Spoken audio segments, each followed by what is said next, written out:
Halo, salam sehat dan salam sejahtera bagi kita semua. Kami dari kelompok 5. Akan lebih baiknya kami akan memperkenalkan diri terlebih dahulu. Perkenalkan, nama saya Aldi Octavianus Barus. Nama saya Tiara Ulina Ginting. Nama saya Jeremy Dio. Nama saya Asma Nadia Nasution. Nama saya Antonio Nalaban.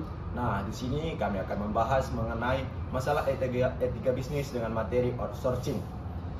Dengan dosen pengampu itu Bu Rosi Pratiwi Siombing dengan mata kuliah Psikologi dan Etika Bisnis. Nah, sebelum masuk materi lebih dalam lagi, saya akan menjelaskan apa itu outsourcing. Outsourcing pada hakikatnya adalah suatu kegiatan pembelian, yaitu kegiatan pembelian jasa dengan tujuan strategis berjangka panjang. Salah satu tujuan yang paling penting dari outsourcing ini adalah untuk meningkatkan efisiensi perusahaan dengan menekan biaya produksi dan membantu menyelesaikan pekerjaan tertentu. Etika bisnis merupakan cara untuk melakukan kegiatan bisnis yang mencakup seluruh aspek yang berkaitan dengan individu, perusahaan, dan masyarakat. Etika bisnis dalam suatu perusahaan dapat membentuk nilai norma baik bagi karyawan maupun pimpinan dalam membangun hubungan yang adil dan sehat dengan pelanggan atau mitra kerja, pemegang saham, dan masyarakat. Selain itu, etika bisnis juga diartikan sebagai aturan main yang dijalankan oleh pebisnis entah dalam memproduksi maupun memasarkan produk. Etika dalam bisnis mencakup jujur, otomotif, atau kebebasan untuk menentukan pilihan, empati, adil, dan integritas. Outsourcing manufacturing termasuk jenis perusahaan alih daya yang menawarkan jasa pada industri tertentu.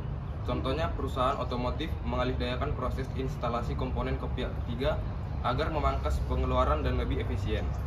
Memproduksi barang di rumah sendiri mungkin memakan biaya yang tinggi karena harus menyewa pabrik, peralatan, sekaligus tenaga kerja. Sementara dengan menggunakan outsource dari perusahaan lain, Anda hanya perlu membayar jasa sesuai kontrak. Pahami kelebihan dan kekurangan manufacturing outsourcing di sini sebelum menggunakan jasanya. Istilah outsourcing manufacturing juga dikenal sebagai penyedia jasa bagi klien yang ingin mengalihdayakan kegiatan produksi maupun instalasi karena kurangnya fasilitas dan pekerjaan di bidang tersebut. Perusahaan dengan skala kecil dan menengah bisa sangat terbantu dengan adanya pihak ketiga untuk memproduksi barang dengan biaya rendah dan berkompetisi dengan kompetitor. Namun, risiko yang mungkin terjadi yaitu kualitas bahan baku rendah dan proses produksi yang berisiko terhambat. Dan untuk mengenai apakah outsourcing itu termasuk dalam masalah etika, yaitu benar, outsourcing itu termasuk dalam masalah etika karena banyaknya yang menganggap perusahaan yang menggunakan jasa outsourcing itu tidak etis karena outsourcing membebani penurunan gaji dan penyediaan asuransi kesehatan, tetapi para eksekutifnya menerima gaji yang sedemikian besarnya. Nah, lalu mengenai kasus 2, yaitu outsourcing pekerjaan manufaktur, salah satu fenomena spesifik globalisasi yang telah disorot dan diperdebatkan secara luas dalam diskusi publik adalah outsourcing pekerjaan manufaktur dari negara-negara dengan biaya tenaga kerja tinggi ke negara-negara dengan biaya tenaga kerja rendah. Perkembangan ini telah menggeser pekerjaan manufaktur selama bertahun-tahun dari negara maju ke negara berkembang.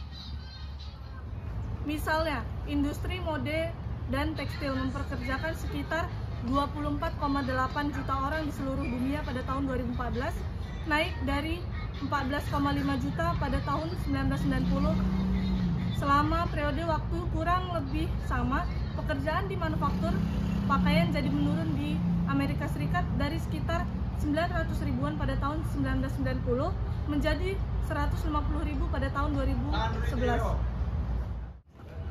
Secara keseluruhan, jumlah pekerjaan manufaktur di AS menurun dari maksimal hampir 20 juta orang pada tahun 1970 menjadi sekitar 12,5 juta orang pada 2017. Sementara pada saat yang sama, pekerja secara keseluruhan di AS meningkat dari kurang dari 100 juta menjadi sekitar 150 juta. Namun, harus diakui bahwa ada penyebab selain outsourcing yang mengurangi pekerjaan manufaktur. Nah, dari kasus di atas dapat disimpulkan bahwa outsourcing manufaktur penyebabnya menurun karena negara-negara maju mengurangi jumlah outsourcing dan memberikannya kepada negara-negara berkembang.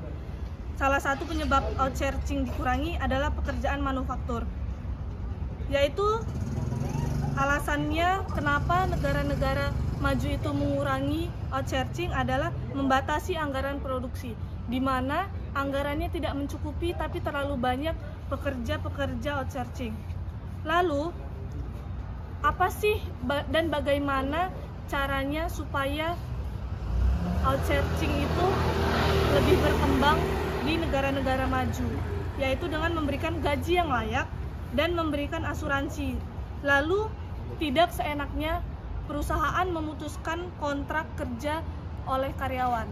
Jadi sekian penjelasan yang kami berikan. Jika ada kesalahan kata atau kurang paham mohon dimaklumi. Terima kasih. Dari kami, Terima kasih. aku